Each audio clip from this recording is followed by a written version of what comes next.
Now, is Lil Uzi Vert too feminine? Now, you already know who Lil Uzi Vert is. Uzi is an artist who really blew up in 2016, and that same year, he was on the XXL cover. And of course, he has a lot of well-known songs under his belt, and Uzi just released an album this year. So musically speaking, Uzi's doing pretty well for himself. But apart from the music, there's been one word that's always been associated with Lil Uzi Vert, and that word is femininity. Now, if you know anything about Uzi as a person, then you know that he's extremely expressive in the way that he carries himself. Some people feel like he's overcompensating even when he's doing something regular like an interview. So here we have a video of Uzi in an interview casually hitting his famous shoulder roll. You know,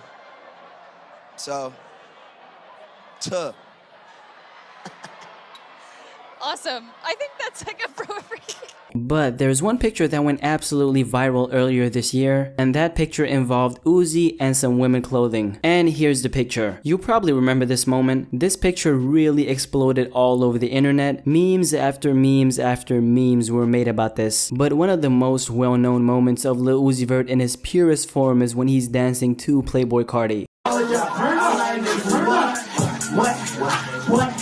I don't give a fuck.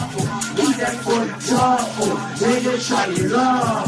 What? A lot of people say that they believe Uzi's actually faking his entire flamboyant and expressive personality, because if you listen to Uzi's music, it's actually so far from how he's behaving in real life. So there's a disconnect between how he's acting in person and his music. And that's the kind of thing that makes people wonder, is Uzi just putting up a fake image to make people talk about him? Or is this just his genuine personality? Because someone we can compare Lil Uzi Vert to is Young Thug. Young Thug is a master at confusing people. Now, Young Thug has in the past tweeted some very questionable things, like how he's gonna smoke penises. He's also done some very questionable acts like sucking on Lil Uzi Vert's chain. Yeah, that actually happened. Now, I know that this has to do more with the sexual orientation side of things, which I don't have a problem with, by the way. Everyone should do what they want to do. But the point I was trying to make is Uzi has never really taken it to the extent of someone like Young Thug. So the correlation between him and the word feminine causes a lot of confusion. And although you could see that Lil Uzi Vert is a person who gives off a lot of that feminine energy, to me it just seems like he's one of those men who have a little more female qualities inside of him, and he's not afraid to show that side of him, and he's also embracing it and kind of just owning it. Now, Uzi is a person who has a wide variety of influences when it comes to him as a person. In the past and in the beginning of his career when he was coming up, he talked about how A$AP Rocky inspired him when it comes to his fashion sense. He was also inspired by people like Kanye West and even someone like Marilyn Manson. So considering Uzi's personality traits and his influences and his inspirations, now all of that could have just shaped him and made him into the Uzi that we have today. Now recently there was a very funny clip that went viral on Twitter of Lil Uzi Vert walking up to kids on a school bus and just having a regular conversation with them. And one thing that I saw a lot of people point out in this video was how Uzi was kind of swinging his legs and swinging his hips as he was walking. And just that little thing made a lot of people start talking about how Lil Uzi Vert is too feminine. But one thing I have to say is that we live in a time where you can be anything you want to be if you live in a country with democracy. No one is gonna come after you if you for some reason decide that you want to act a certain way. Of course, that's just to a certain extent because you can't be running around hurting people or breaking the law. That's obvious. Maybe not so obvious if you're a psychopath. But with something like social media, people are very open with how they act and of course how they really are as a person as well. I've even seen the recent trend of everybody being more open and expressing themselves with how they really are because they know that there's a big world out there. And this is all possible because of social media. You can now reach to a bigger group of people that you probably won't even meet in real life. In a time like this, you're never considered weird no matter how you act or no matter what you actually like, because there's gonna be at least one person who likes the same thing as you. And this relates to Uzi how? Because I feel like he's taking advantage of just that. To me, judging from my point of view, he does seem like one of those guys who simply has more female energy inside him, and he is of course expressing it in a very carefree way to the world. But we're in a time in hip-hop where being labeled as an artist is something that's always gonna happen. A lot of people are dissatisfied with how hip-hop is doing right now, and some people even think that hip-hop is dead. So of course the judgment of rappers is always gonna be there, especially the new rappers, because some people might want to use all these new rappers as a punching bag because they are frustrated with how hip-hop is doing right now. But I personally even respect Uzi for straight up being himself. You can clearly clearly see that he's authentic with how he's acting, and in my eyes, I don't really see a person who's desperately trying to stir up controversy with their femininity. Instead, I see a genuine guy who doesn't even need to stir up any controversy because he's undeniably one of the hottest rappers in 2017. But is Lil Uzi Vert too feminine? I don't really think he is. I do think that he's more feminine than your average rapper, and he definitely expresses that side of him without any hesitation, but I don't think he's too feminine, if that makes any sense. But where should we even draw the line of being too feminine in this situation? Should we draw the line after Uzi rolls his eyes like the baddest bitch you've ever seen? Or should we draw the line when he does his famous shoulder rolls? Because all those things could be considered feminine, but is it really too feminine? I feel like in a situation like this, it's kind of hard to measure what too much exactly is. But in my opinion, I don't think Lil Uzi Vert is too feminine. But what's your personal opinion on this whole topic of Uzi being too feminine? This is a big discussion and a lot of people are talking about it, but do you personally think that Lil Uzi Vert is too feminine? Or do you think that he's not too feminine at all? Definitely let me know in the comment section below and let's have a discussion about this. And as always, don't forget to subscribe to this channel. This channel is all about bringing together people like you who enjoy music and start a discussion on different topics like this. And of course, like the video if you enjoyed it, follow me on Twitter at BlackySpeakz, and I'm out.